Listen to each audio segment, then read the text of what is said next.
Hey everyone, my name is John and I wanted to do this video because I've been growing 3 fiddle leaf figs out on my balcony for several months now, and they're all in quite different soil mixtures because I wanted to know which was the best one for growing a fiddle leaf outdoors. So I transitioned them outdoors, I believe in early April, and it's now mid-September, and things are starting to wind down for the year as far as outdoor plants go. And so I wanted to give you my conclusion and my thoughts and let you know what I learned and what I would do moving forward. So let's head out to the balcony and I'll show you what we're talking about.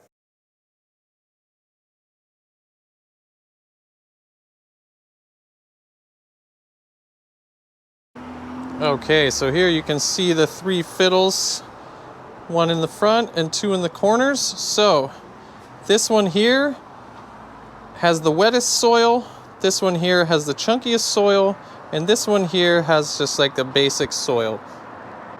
Now, the one in the middle gets the most sun by a lot, by several hours. This one here is in shade almost all the time, and this one gets a medium amount of sun. So, one thing I noticed is that this one has the best leaf color. These leaves are nice, dark green fiddle leaves that we've all come to know and love.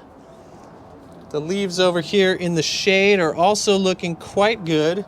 And this one here that gets a lot more sun is looking quite pale. So it's more of like a limeish green. So definitely I think this one's getting too much sun. Now, as you can tell by this scaffolding, our entire building has been getting painted for quite a while now, and so I was forced to take all my plants indoors for the last couple of weeks.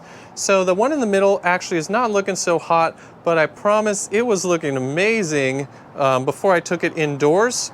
It actually lost quite a few leaves while it was inside. The other 2 didn't lose any leaves because the transition for them wasn't as intense, but since this one's normally getting about 6 hours of direct sunlight or more, for it to go indoors for 2 weeks was just quite challenging. So you can see I've already pulled off a lot of leaves, but it's just starting to let some of these go.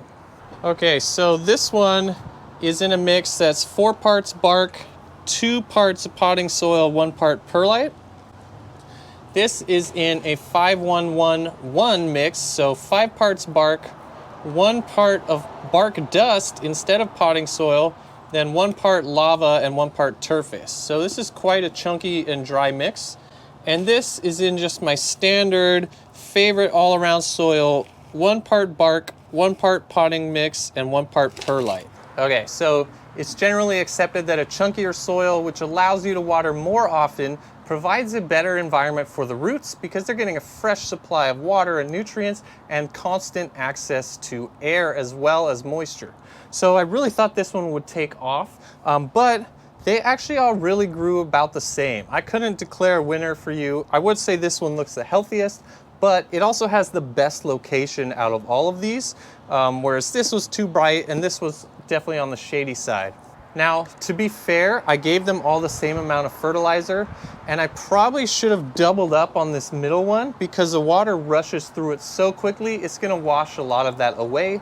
But I didn't feel good about doing that because I wanted to make this a fair comparison, so I felt that I had to give them all the same exact amount. But what I would say is that when you're dealing with a plant like this, an outdoor ficus, it's gonna want something that holds a little more moisture possibly than what you're using on your indoor plants. Now that depends on what you are using on your indoor plants, of course, but I've had great success with these really chunky 5-1-1 mixes for indoor ficus, but outdoors, really these seem to be a lot better on my end because I was watering this one about 5 times more than these other 2 and still getting them roughly the same amount of growth. And so for me, that doesn't make any sense. It just doesn't add up. So what I'm planning to do next time is to move all of my outdoor ficus into this mix here, equal parts bark, potting soil, and perlite. Because it's a great mix, I'm already making it all the time for many of my indoor plants, especially arrowheads love it. And so I just don't see any reason to put in any extra effort for a chunkier soil if I can't really notice a drastic result or any improvement at all. Now, keep in mind that this could be quite different in your location, but here in California with a west-facing balcony, it's generally pretty bright and hot out here. And so for sure I noticed that the plants with more moisture were easier to care for, and they seemed to do really, really well. So yeah, that was surprising. The chunkiest soil and the most direct sun, I really thought this would just blow these two out of the way, but it really didn't.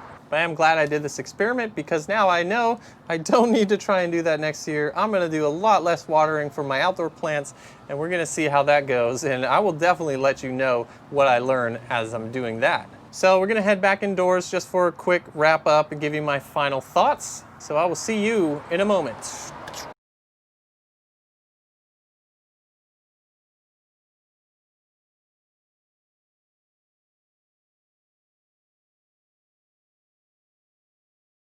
Okay, so as you can see from the before and after, not really a big difference of growth from any of them. They all performed very well, but the 5-1-1 mix, I did have to water 5 times more than the other two, and so that really just doesn't make a lot of sense to me. I definitely wouldn't do that in the future, although I would be curious to try it again and just throw a ton more fertilizer at it and see if that really caused it to take off. But because I'm tending to a large number of plants nowadays, I really have no reason to do that unless I'm going to get substantially better growth, which I did not get. So I highly recommend that you just use a simple soil that you're used to. Equal parts bark, potting mix, and perlite is a wonderful mix for just about everything.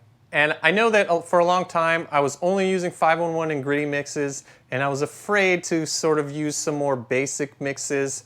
Really, that 1-1-1 mix is amazing. It's definitely chunky enough, and it holds a lot of moisture, and your plants really are gonna need that extra moisture outdoors. So if you did find this helpful, please do me a solid and hit that like button.